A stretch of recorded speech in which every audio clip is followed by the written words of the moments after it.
I don't care what's in that folder, this gate is staying put. You are trespassing on HOA property and I am ordering you to leave right now. Blue and red lights bounced off my bedroom wall as the tow truck hooked my car. Cold air knifed through the open door. I could smell wet asphalt and burnt coffee from the driver's cup. It was 6:12 a.m. on a Monday. The HOA president, Karen with the clipboard, pointed at a brand new no street parking sign that wasn't there yesterday. She smirked and said, "Rules are rules." My kids' lunch sat on the counter. My work bag was by the door. The truck rolled away with a squeal, and my morning rolled right into a ditch. I stood barefoot on the concrete, heartbeat loud, the taste of metal in my mouth, knowing this wasn't a mistake. This was a move. This is the part where I tell you why I didn't just shrug and pay. Title of my story: HOA built a gate on the courthouse steps in 2009 that I filed the injunction. That sounds wild, but it's the truth. Our HOA loves stunts. Back in 2009, they literally built a fake iron gate on the courthouse steps to prove a point about trespass. Everyone laughed then. Now they'd turned the joke into my life. The new sign fined me $100 per hour. Karen waved a slip like a parade flag. I could hear the tow truck chains clank as it turned the corner. The smell of diesel hung in the cold. I tried the nice way first. I called the number on the ticket. Voicemail. I walked to the clubhouse at 9:00 a.m. The receptionist looked like she wanted to vanish into her sweater. Board meeting at 7:00 p.m., she whispered. I showed up with calm words and a copy of our old map. The board stared past me like I was a TV on mute. Karen said, "The sign is compliant." A few neighbors kept their heads down. One mouthed sorry. I asked for the permit. Karen tapped her pen and moved to the next item, landscaping rocks. 3 days later I had 2 more tickets and a boot on my replacement rental. 11 complaints logged against me in 1 week, all 4 blocking common access. It was ridiculous, and it was working. So I drew my line. No shouting. No tricks. Proper channels only. I filed a public records request with the city at 10:30 a.m. on May 3, 2024. The clerk slid a box toward me 2 weeks later. The file landed with 63 pages. I opened my laptop and started a timeline. Timeline item 1, April 5 at 4:27 a.m. false trespass call. Timeline item 2, April 6 at 7:11 a.m. sign installed. Timeline item 3, April 8 at 5:42 p.m. boot applied. I lined up photos, emails, and call logs in a binder. The smell of paper and toner felt like a small victory.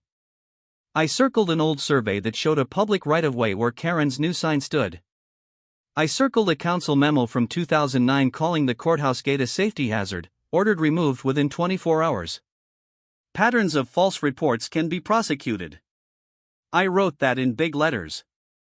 I highlighted the section that said temporary traffic control requires a permit. No permit? No sign. No tow. No boot. Then I set the stage. I emailed the board my findings at 8:03 a.m. with calm, boring subject lines: parking sign, permit status. I copied the city inspector and the precinct community officer. I asked for a hearing. I did not threaten. I did not rant. I attached receipts: towing bill $280, rental car late fee $85, mischief loss $120. I totaled it, $485.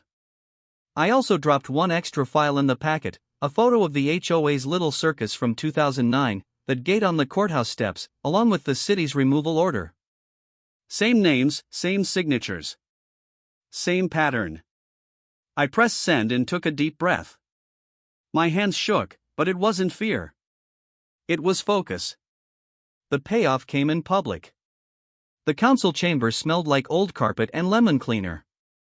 Neighbors packed the back row, phones out. Karen wore pearls and a smirk.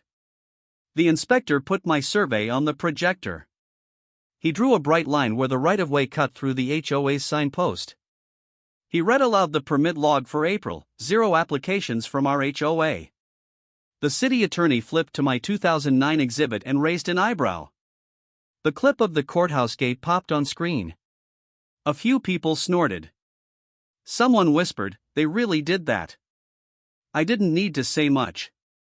I just read my plain line: under city code, you cannot restrict a public right-of-way without a permit. The judge nodded. Karen tried a spin about safety and loitering. The inspector tapped the mic and said, "This was not for safety. This was harassment." A neighbor in the back said, "We've got it all on Ring," and cheers rippled like soda fizz. People love a twist, and the internet did its part. Clips of the screen switch from the courthouse gate to the shiny new sign got posted before I even sat down. Comments flew fast. Gatekeepers gonna gate. Another read, Karen speedrun to contempt. Our group chat pinged like popcorn. The police liaison walked in, calm as a librarian, and handed the hearing officer a thin folder. It held 3 body cam logs, timestamps matching my timeline. Every false call, every shrug from the tow company when asked about permits. The officer said, based on evidence, we're recommending voiding the fines and reviewing the HOA's reporting privileges. The hearing officer ordered the sign removed by 5:00 p.m. The room broke into laughter when the city crew showed up outside the windows with a socket wrench and a cart. Karen's smirk fell off like a loose button. Authority flipped hard. The court granted my injunction at 2:14 p.m., clean and simple. The HOA is barred from installing traffic devices without permits and from towing vehicles from public right-of-way. The board got a civil penalty of $1,800 and a warning letter. Karen stepped down as president on June 1st. My fees got reimbursed within 7 days. They also had to post a notice, "We made an error." The best part wasn't the money.